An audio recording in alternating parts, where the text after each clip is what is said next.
जय श्री कृष्णा।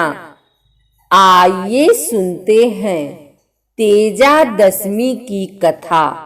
देश के कई इलाकों में भाद्रपद मास के शुक्ल पक्ष की दशमी तिथि के दिन तेजा दशमी पर्व मनाने की परंपरा चली आ रही है।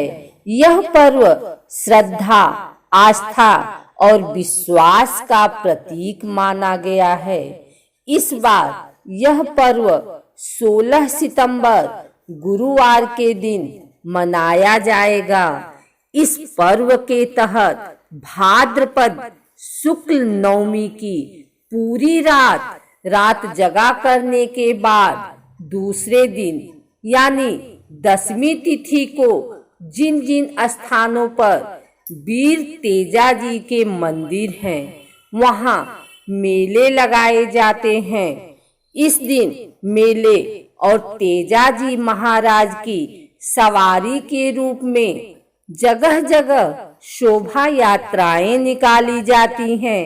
भोजन और प्रसाद के रूप में बड़े बड़े भंडारों का आयोजन किया जाता है। इस पर्व पर ग्रामीण क्षेत्रों में अधिक उत्साह दिखाई पड़ता है।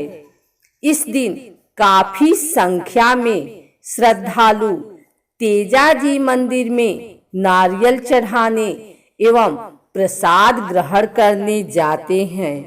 इस दिन मंदिरों में वर्ष भर से सर्प डस का अन्य जहरीले कीड़ों से पीड़ित लोग ताती, धागा बांधने और बंधा हुआ धागा छोड़ने के लिए जाते हैं।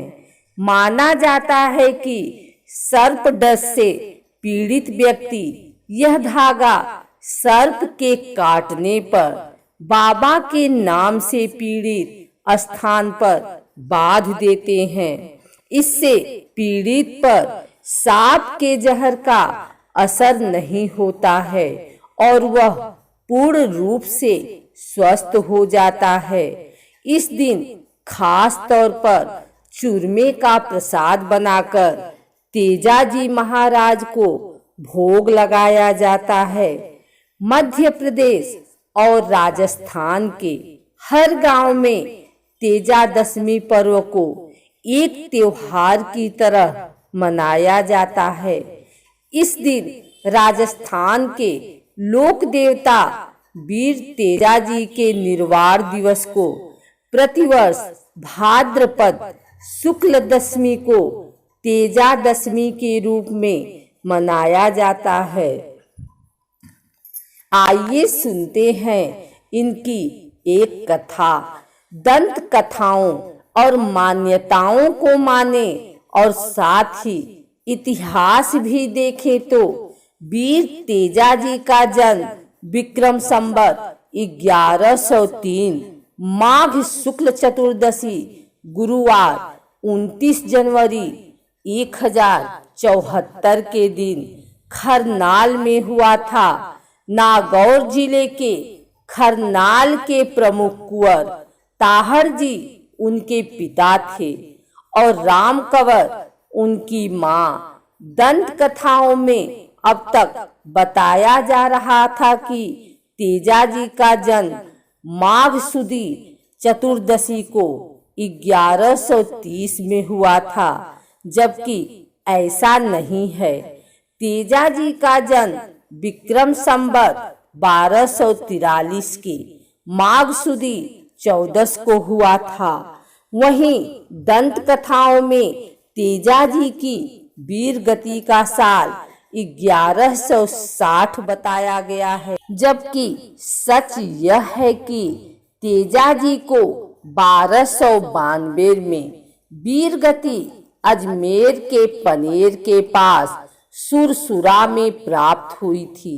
हालांकि तिथि भादवा की दशम ही है। कहते हैं कि भगवान शिव की उपासना और नाग देवता की कृपा से ही वीर तेजा जी जन्मे थे। जाट घराने में जन्मे तेजा जी को जाति व्यवस्था का विरोधी भी माना जाता है। हुआ यूं कि वीर तेजाजी का विवाह उनके बचपन में ही पनेर गांव की रायमल जी की बेटी पेमल से हो गया। पेमल के मामा इस रिश्ते के खिलाफ थे और उन्होंने ईर्ष्या में तेजा के पिता ताहर जी पर हमला कर दिया। ताहर जी को बचाव के लिए तलवार चलानी पड़ी, जिससे पेमल का मामा मारा गया। यह बात पेमल की मां को बुरी लगी और इस रिश्ते की बात तेजाजी से छिपा ली गई। बहुत बाद में तेजाजी को अपनी पत्नी के बारे में पता चला तो वह अपनी पत्नी को लेने ससुराल गए। वहां ससुराल में उनकी अवज्ञा हो गई। नाराज तेजाजी लौटने लगे। तब पेमल की सहेली लाछा गुजरी के यहाँ वह अपनी पत्नी से मिले, लेकिन उसी रात मीणा लुटेरे लाछा की गायें चुरा ले गए। वीर तेजाजी गायें छुड़ाने के लिए निकल पड़े। रास्ते में आग में जलता सांप मिला, जिसे तेजाजी ने बचाया, लेकिन सांप अपना जोड़ा बिछड़ने से दुखी था, इसलिए उसने डसने के लिए फुफकारा। वीर तेजाजी ने वचन दिया कि पहले मैं लाछा की गायें छुड़ा लाऊं, फिर डसना। मीणा लुटेरों से युद्ध में तेजाजी गंभीर घायल हो गए, लेकिन इसके बाद भी वह सांप के बिल के पास पहुंचे। पूरा शरीर घायल होने के कारण तेजाजी ने अपनी जीभ पर डसवाया और भाद्रपद शुक्ल 10वीं संवत 1160 28 अगस्त 1130 को उनका निर्वाण हो गया। यह देख पेमल सती हो गई। इसी के बाद से राजस्थान के लोक रंग में तेजाजी की मान्यता हो गई। गायों की रक्षा के कारण उन्हें ग्राम देवता के रूप में पूजा जाता है। नाग ने भी उन्हें वरदान दिया था। उस दिन से तेजा दशमी पर्व मनाने की परंपरा जारी है। दंत कथाओं में तेजाजी के 4 से 5 भाई बताए गए थे, जबकि वंशावली के अनुसार तेजाजी तेहर जी के एक ही पुत्र थे तथा 3 पुत्रियां कल्याणी, बुंगरी व राजल थी। तेजाजी के पिता तेहर जी के कहर जी, कल्याण जी, देवसी, दोसो जी 4 भाई थे, जिनमें देवसी की संतानों से आगे धोलिया गोत्र चला। धोलिया वंश की उत्पत्ति खरनाल से हुई थी।